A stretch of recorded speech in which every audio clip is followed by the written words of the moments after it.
Hey everyone, welcome to my channel. तो ये है हिंदी परिवेश क्लास 4 की, और इसमें हम करेंगे चैप्टर नंबर 3, पतंग और गुब्बारा।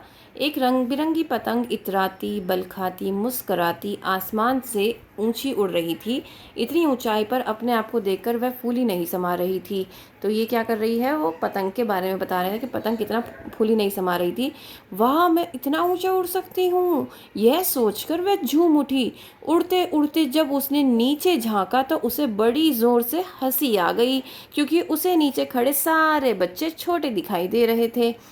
वह रहा संदीप, देखो मेरी डोर थामे जमीन पर खड़ा ऐसा लगता है मानो एक चींटा हो।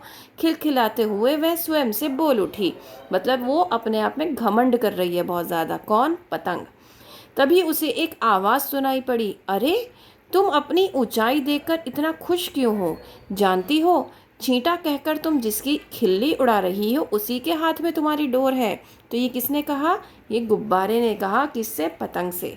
पतंग ने पलटकर देखा, गैस से भरा एक गोल मटोल गुब्बारा उड़ते उड़ते उसके पास आ गया था। उसके धागे का दूसरा सिरा गुब्बारे वाले या किसी बच्चे के हाथ से छूट गया था। धागा नीचे लटका हुआ हवा में झूल रहा था। हंसते हंसते पतंग बोली, ओ गुब्बारे, पहले तुम अपनी कटी हुई पूंछ को तो देख लो। पूंछ यानी नीचे लटकता हुआ धागा। हा हा हा। मतलब उसके धागे की डोर छूट गई थी बच्चे के हाथ से, तो वो उसने उसको क्या कहा? पूंछ का। किसने? पतंग ने। हवा में ऐसे झूल रहा है जैसे बेपेंदे का लोटा हो। हा हा हा। गुब्बारा बोला, अरे पतंग रानी, जरा तुम ऊंचा उड़ ली तो अपना रंग दिखा रही हो, परंतु तुम्हारे ऊंचे उड़ने में तुम्हारा कोई कमाल नहीं है। कमाल तो है तुम्हारी पूंछ यानी डोर का, जिससे तुम बंधी हो और जिसके सहारे तुम उड़ रही हो। मुझे तुम्हारी तरह किसी सहारे की ज़रूरत नहीं है। भले ही मेरी पूंछ कटी हो, पर उड़ तो मैं अपने आप रहा हूं ना। हा हा हा। तो पलट के किसने जवाब दिया था? ये गुब्बारे ने जवाब दिया था। और वो जो अपने आप में इतरा रही थी बहुत ज़्यादा, उसको घमंड हो रहा था पतंग को, उसका घमंड तोड़ने के लिए उसने कहा कि मेरी जो पूंछ है वो किसी के हाथ में नहीं है, कम से कम मैं अपने आप से उड़ रहा हूँ। गुब्बारे की बात सुनकर पतंग आग बबूला हो गई। उसको बहुत गुस्सा आया। बोली, जिसे तुम मेरी पूंछ कह रहे हो वह धागा है, धागा। उसमें मांझा लगा है। पता भी है मांझा कैसे बनता है? मांझा किसे कहते हैं? जो पतंग में धागा होता है। इसे बनाने के लिए कांच को महीन पीसकर गोंद की सहायता से धागे में लगाते हैं, जिसके कारण मांझे के धागे में इतनी धार आ जाती है कि वह दूसरे धागों को काट सकता है। तो कैसे बनता है मांझा? कांच को महीन पीसकर गोंद की सहायता से चिपकाया जाता है।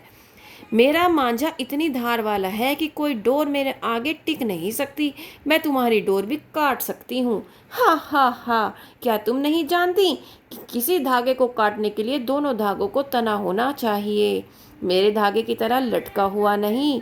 मेरी पूंछ कटी ही सही, पर तुम इसका बाल भी बांका नहीं कर पाओगी। ये किसने बोला? गुब्बारे ने बोला, क्योंकि वह तो हवा में झूल रही है। गुब्बारे ने हंसकर अपना मुंह खोला। पतंग चिढ़कर बोली, तुम्हें भी ज्यादा डींगे मारने की जरूरत नहीं है। डींग मारना मतलब अपनी बड़ाई करना। जब तुम्हारी हवा निकल जाएगी तो तुम भी भीगी बिल्ली बन जाओगे। भीगी बिल्ली बन जाओगे मतलब बिल्कुल फूस हो जाओगे, हवा निकल जाएगी और तुम भी गिर जाओगे जमीन पर। गुब्बारा हंसकर बोला, बहन, हम दोनों ही हवा पर निर्भर हैं। फर्क सिर्फ इतना है कि मेरे भीतर भरी गैस चारों ओर की हवा से हल्की है, इसलिए मैं हवा में वैसे ही तैर रहा हूँ जैसे पानी से हल्की चीज़ पानी में तैरने लगती है। तो उसने कैसे समझाया कि मैं क्यों उड़ रहा हूँ? क्योंकि मेरे अंदर जो गैस भरी हुई है वो हल्की है, वेट में लाइट है, इस वजह से मैं हवा में उड़ रहा हूँ। जैसे कि पानी में अगर तेल डाल दो तो वो मिक्स नहीं होता है, वो पानी के ऊपर तैरता है। पर तुम्हारे उड़ने के लिए भी हवा ही तुम्हारी मदद कर रही है। तो ये कौन समझाता है? गुब्बारा समझाता है पतंग को। पतंग अभी भी हार मानने के लिए तैयार नहीं थी। बोली, मैं कैसे विश्वास करूं कि मुझे हवा उड़ाती है? मुझे तो वह डोर उड़ाती है जिसके सहारे मैं बंधी हूँ। उसका दूसरा सिरा तो नीचे खड़ा संदीप के हाथ में है, जो झटके दे देकर मुझे उड़ा रहा है। गुब्बारा मुस्कुराता हुआ बोला, पर क्या तुम्हें पता है कि संदीप के झटके देने पर क्या होता है? हवा में हल्के और भारी दबाव के दो क्षेत्र बन जाते हैं, जिसके कारण तुम्हें उड़ान लेने में मदद मिलती है। तो ये कौन समझा रहा है? ये गुब्बारा बता रहा है कि कैसे तुम उड़ती हो। यह सुनकर पतंग सोच में पड़ गई। गुब्बारा फिर बोला, और जहाँ तक डोर का सवाल है, हम दोनों ही डोर से बंधे हैं। हम दोनों का उद्देश्य भी एक है, मतलब उनकी मंजिल भी एक है, बच्चों को खुश करना। रंग बिरंगी पतंग और हवा या गैस से भरे रंगीन गोल मटोल गुब्बारे बच्चों को समान रूप से भाते हैं, मतलब उनको अच्छे लगते हैं।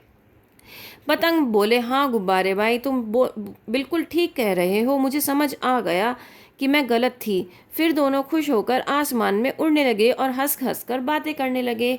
किसने लिखी है ये? डॉक्टर मधु पंत ने। अब हम इसकी एक्सरसाइज कर लेते हैं। तो यहाँ पर है, शब्दार्थ दिए गए हैं। स्वयं, अपने आप, मांझा, पतंग की डोर जो कांच के पीसे लेप से बनी हो। फर्क, अंतर, सिर्फ, केवल, मदद, सहायता, विश्वास, भरोसा, समान, बराबर। मुहावरे इसमें कुछ यूज़ हुए हैं। फूलाना समाना, बहुत खुश होना। डींग मारना, बढ़ा चढ़ाकर बात को कहना। बाल भी भाखा ना होना, कुछ भी बिगाड़ ना सकना। भीगी बिल्ली बनना, बहुत डर जाना। पतंग चींटा कहकर किसकी खिल्ली उड़ा रही थी? नीचे खड़े बच्चों की। पतंग किसके सहारे उड़ती है? मांझे के सहारे। हवा में हल्के और भारी दबाव के कितने क्षेत्र बन जाते हैं? दो क्षेत्र बन जाते हैं। पतंग स्वयं को ऊंचाई पर देखकर क्यों खुश हो रही थी? क्योंकि उसे नीचे खेल रहे बच्चे छोटे नज़र आ रहे थे, तो उनको उसने चींटे की शेप में कहा था कि चींटा लग रहे हैं छोटे छोटे बच्चे। पतंग गुब्बारे पर क्यों हंसी?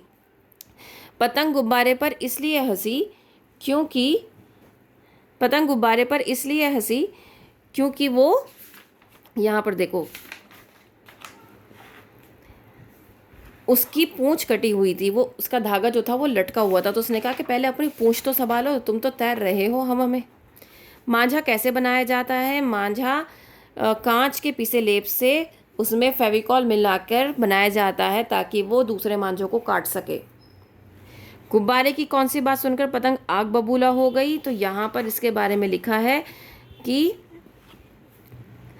क्या तुम जानती हो कि ये तो यहाँ, हाँ, गुब्बारे की बात सुनकर पतंग आग बबूला हो गई। बोली, तुम मेरी पूंछ कह रहे हो, वह धागा है। क्योंकि इसने कहा था कि तुम्हारी पूंछ, यहाँ पे इसने बोला था कि तुम जिसके सहारे उड़ रही हो वो तुम्हारी ही पूंछ है। मेरी भले ही कटी हुई है, तुम्हारी तनी हुई है। तो अगर तुम्हें मेरी पूंछ काटनी भी है तो उसके लिए क्या करना पड़ेगा? मेरा भी तना होना बहुत ज़रूरी है। जब उसने ये वाली बात बोली तो उसने क्या किया? वो बहुत आग बबूला हो गई। गुब्बारे ने ऐसा क्यों कहा कि हम दोनों ही हवा पर निर्भर हैं? गुब्बारे ने ऐसा क्यों बोला? ऐसा इसलिए बोला क्योंकि गुब्बारा के अंदर जो हवा भरी होती है वो हल्की होती है, जो बाहर के एटमॉस्फेरिक प्रेशर की वजह से क्या होती है? उड़ पाती है, आराम से हवा में उड़ पाती है। जैसे कि उसने एग्जाम्पल दिया गुब्बारे ने कि पानी में अगर हम तेल मिक्स करें तो वो तेल मिक्स नहीं होता है, वो पानी के ऊपर तैरता है। उसी तरीके से मेरे अंदर जो हवा भरी गई है, गुब्बारे के अंदर जो हवा भरी गई है वो हल्की है, इसीलिए मैं यहाँ पर हवा में तैर रहा हूँ। उसी तरीके से तुम भी हवा पर निर्भर हो। अगर तुम आसमान में उड़ रही हो तो वो भी तुम हवा की वजह से ही झूल रही हो। ठीक है। देन यहाँ पर गुब्बारा किससे भरा था? गैस से। पतंग और गुब्बारा किससे बंधे होते हैं? डोर से। मांझा बनाने के लिए किसको महीन करके पीसा जाता है? कांच को। पाठ के आधार पर गलत शब्द को ठीक करके दोबारा लिखिए। हम दोनों ही आकाश पर नहीं हवा पर निर्भर हैं। पानी से भरी चीज़ पानी में तैरती है नहीं, हवा से भरी चीज़। हम दोनों ही गैस से बंधे हैं। हम दोनों ही धागे या डोर से बंधे हैं। दोनों खुश होकर शहर में उड़ने लगे, हवा में उड़ने लगे। ठीक है। तो इस तरीके से आपका ये चैप्टर कंप्लीट हो जाता है। उम्मीद करती हूँ आपको समझ में आया होगा और पसंद भी आया होगा। If yes, please like, share and subscribe. That's all. Thank you.